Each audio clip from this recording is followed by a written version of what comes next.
On the 1st of June 2026, we sadly lost actor Anthony Stewart Head due to complications of pneumonia.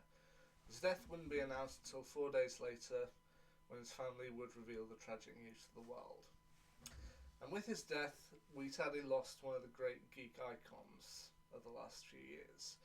Whether you knew him as the Prime Minister in Little Britain, Nathan in Repo the Generic Opera, Uther Pendragon in Merlin, one of my favourites, Rupert Giles in Buffy the Vampire Slayer, or several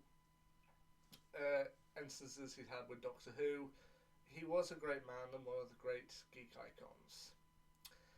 Now, with his passing, I know some people may have gone back to rewatch their favourite episodes of Buffy the Vampire Slayer, and I might do that in time, but the role that I chose to go back and revisit following his death was the role of Mr. Finch in the 2006 Doctor Who episode School Reunion. Now, as I said, Anthony Head had a couple of run-ins with Doctor Who. He narrated the partner magazine show Doctor Who Confidential for the first few years, and he would later come back in 2007 to voice the villain Balthazar in the Doctor Who animated episode The Infinite Quest, which aired alongside the Doctor Who magazine show Totally Doctor Who.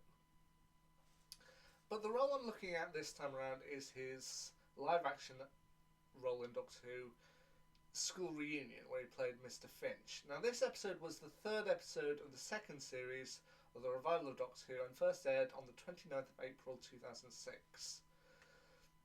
The 10th Doctor, played by David Tennant, and his companion Rose Tyler, played by Billie Piper, are investigating Defry Vale School following a tip-off from Rose's ex-boyfriend Mickey Smith, played by Noel Clarke. Defry Vale School has recently gotten record exam results, mostly thanks to the new headmaster, Mr. Finch, played by Anthony Head, who has implemented kind of a series of changes, such as bringing new teachers and record exam results, and he's also implemented kind of free school dinners for everyone, with particularly the chips going down very well.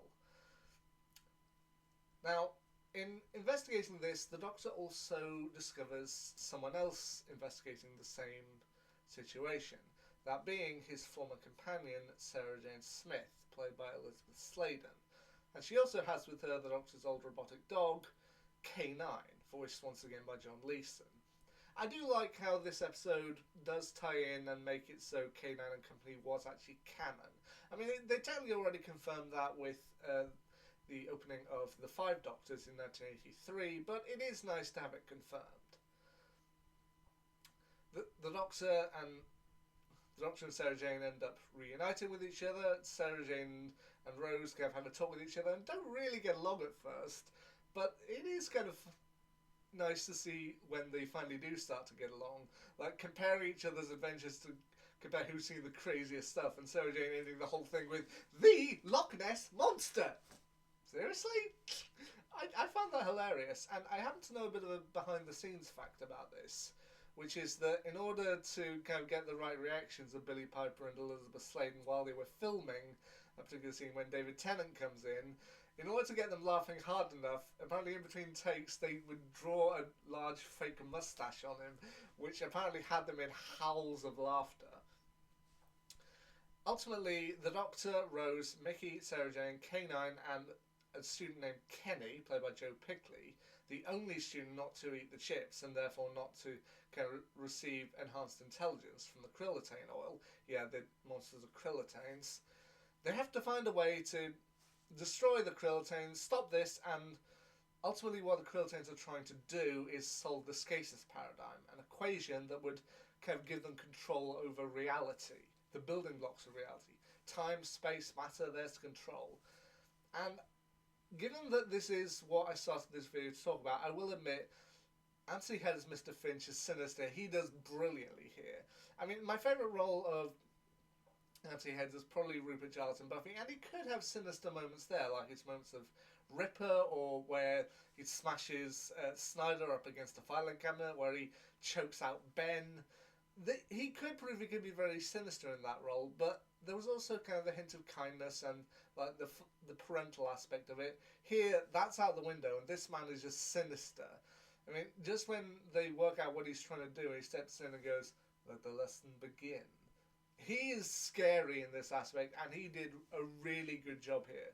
In fact, the casting is pretty much spot on for everyone, like aside out of the main characters here. I mean, they had Eugene Washington as another one of the teachers, and he's pretty sinister as well. I mean, just when Joe Pickley's Kenny goes wandering around the school and comes into a classroom, he sees the bat form of the Krilltain underneath the desk, and then Eugene Washington just pops up and goes, "Kenny, this isn't your classroom. Run along." Just he's sinister. And speaking of the kids, actually, two of the kids would later go on to have big roles in TV, those being Benjamin Smith and Lucinda Dryzek.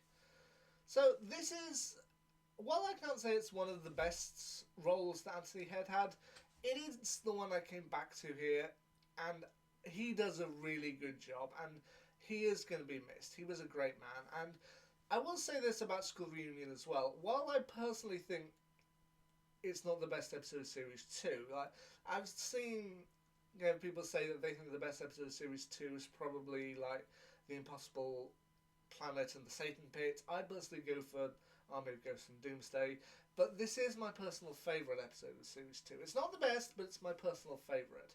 And it does also lean on certain beliefs they have, especially when you're a kid. Like when Rose says early on that when she was a kid she used to believe the teachers slept in the school, I think all of us, when we were children, kind of have that kind of mindset, that belief.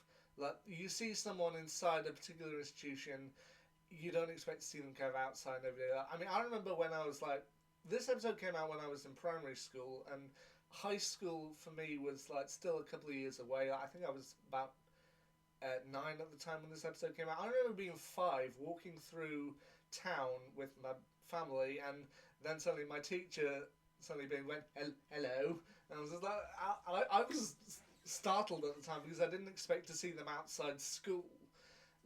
And I think this episode does kind of play on those aspects of like what you believe when you're a kid versus once you truly kind of grow up and kind of accept. It's kind of like with your parents. You don't truly process until a certain age your parents and your teachers had lives outside of you. Like, I don't think you truly process that until you're a little bit older, but still, this is an episode I really love because it does play on like those childlike aspects, those childlike beliefs, and as I said, Anthony Head in this episode is brilliant.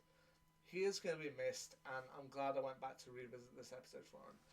So there's my quick little rewatch or re-review of School Reunion. It is still one of my favourites, and Anthony Head is going to be missed. My thoughts out to his daughters, and thank you. Anyway, until next time, see ya.